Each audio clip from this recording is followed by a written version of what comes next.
Fala galera, belezinha? Professor Felipe Rossi na área com mais um vídeo da nossa maratona de processo civil. Como sempre, dou espaço para que se tenha dúvidas, alguns pedidos de assunto e hoje tivemos uma dúvida do momento, mas que vai envolver vários conteúdos. Então, essa dica foi para o pessoal do Instagram, que está mandando bastante direct lá falando sobre dúvidas, enfim. Essa daqui é fera. Por quê? Porque o guri pegou e misturou vários assuntos juntos. Então, vamos lá. A dúvida era o seguinte: professor, sob julgamento parcial antecipado de mérito, no caso da hipótese de réu-revel, como funciona?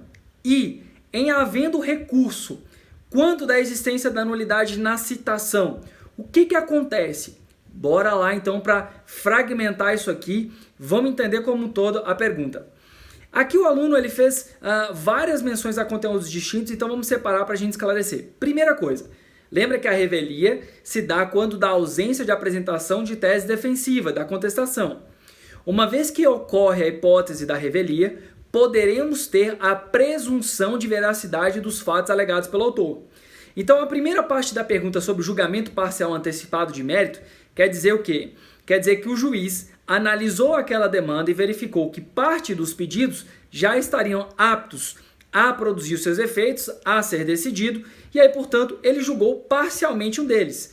Então, digamos que eu tenho ali dano moral, dano material e lucro cessante. São três tipos de pedido. Restou incontroverso a ideia do dano material.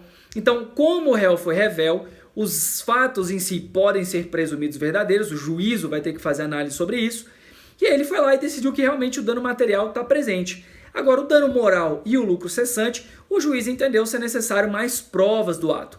Então, ele pode julgar parcialmente, de forma antecipada, o mérito para o dano material, vai fazer coisa julgada formal e material quando do fim do prazo, e o meio de hipótese de cabimento, de impugnação, seria o recurso de agravo de instrumento.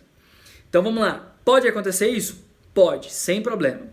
Só que aí a dúvida do colega foi mais além. Falou, e na sentença, quando a parte contrária foi lá e descobriu desse processo, recorreu. Recorreu sobre um vício, uma nulidade no processo, na citação. E aí então a gente tem um problema.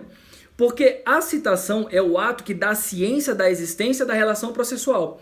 Se existe um vício ali, quer dizer que todos os demais atos que derivam daquele momento inicial serão o quê? Nulos, gurizada. Não tem como eu admitir, convalidar aquele ato. Por quê? Porque na hipótese há uma nulidade processual. Então a resposta é: todo aquele ato anterior volta até o momento da decretação da nulidade. Por quê? Porque incorreu em prejuízo. Não foi julgado procedente ou improcedente com a devida manifestação da parte contrária por um vício na citação. Então vamos pensar aqui um vício, né? Tinha uma pessoa com o mesmo nome perto da localidade onde o nosso réu de fato morava. E aí esse homônimo foi lá, recebeu, achou estranho, não falou nada e deixou passar. Posteriormente, quando o nosso camaradinha vai ver, tem um processo já em fase de sentença, teve a sentença, estava no prazo para recorrer, e aí então ele vai lá e apresenta esse vício.